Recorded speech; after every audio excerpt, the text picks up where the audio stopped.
Joining us now is Republican Congresswoman from Texas, Mayra Flores. Congresswoman, welcome. Thank you so much for coming on today. Of course, as we await the president's remarks tonight, we don't know exactly what he might say.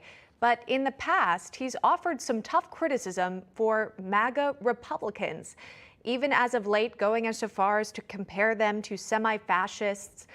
Tell me about your thoughts on the president's description of MAGA voters.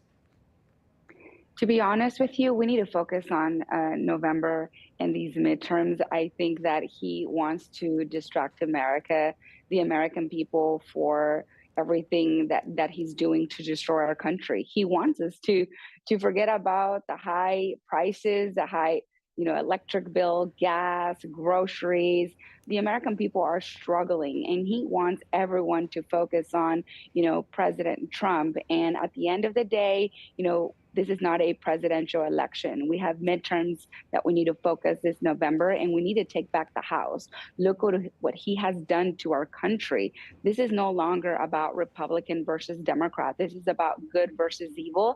And I think it's time that all Americans come together for what's best for our country. So I'm focused on winning my re-election in November. I'm focused on the kitchen table issues that matter to the everyday Americans in Texas 34. Well, you come from experience, right? I know your background is you flipped that House seat. So you've done it once, and we'll be watching what happens in November. There's some recipe that you figured out to make it work. What was it about your campaign that you think really resonated with voters this time around?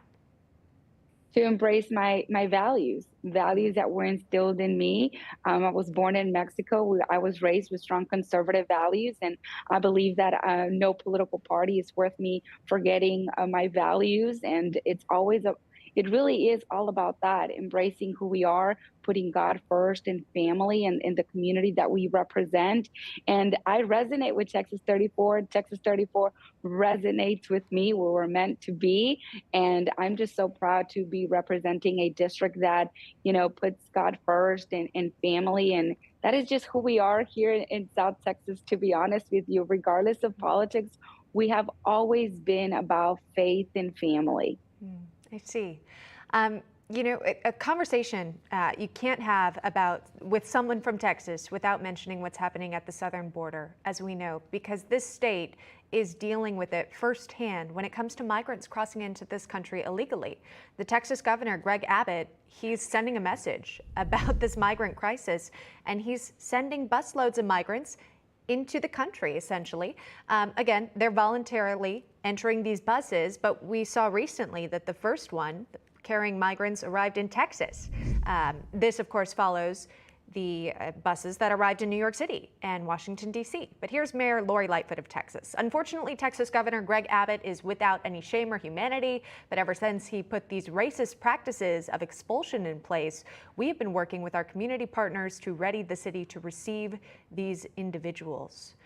Congresswoman, what's your thoughts on the mayor's reaction to the buses of migrants arriving in her city? They're a bunch of hypocrites because this isn't a Texas problem.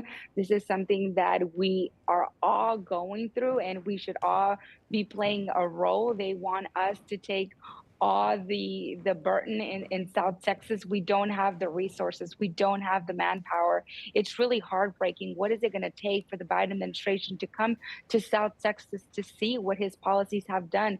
How many more children have to die? How many more immigrants have to die? I immigrated to the United States when I was 6 years old. I want that experience for every 6-year-old. I don't want little kids getting abused and raped through this dangerous journey, because his policies, it's what's creating people to come here to the United States illegally. Why not focus on legal immigration?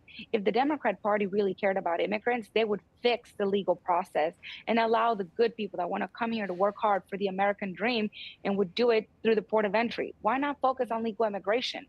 Why continue encouraging people to come here to the United States illegally, knowing the danger, knowing that they're going to go through abuse, knowing that they're going to have to pay thousands of dollars to criminal organizations that have destroyed the state of Tamaulipas. I'm from Tamaulipas. I can't even visit my loved ones because I am afraid. And that it's not just me. So many people here in South Texas have loved ones in Tamaulipas, throughout Mexico, and they don't visit them as often because they're afraid. So why would we want what we're afraid to come here to United States? We need border security. It shouldn't be political. This shouldn't be about red, blue. This is something that it should be about red, white, and blue. We should all come together for border security. We want to end child sex trafficking. We need to secure the borders. Yeah. Again, those young children who come across the border, the women along the way, a very dangerous journey, as you point out. And then maybe if you could just comment on the drug seizures as well. There's nationwide concern about fentanyl getting into the hands of Americans, especially young Americans during this time. Have you noticed that this open border policies that you claim the Biden administration is operating under is contributing to the amount of fentanyl that we've seen? Of course, because our Border Patrol agents are focused in processing women and children. They're not able to do their job. There is no agents out there protecting the borders from terrorists and criminal organizations and people that are bringing in drugs that are killing our children. Fentanyl is now the leading death in the United States.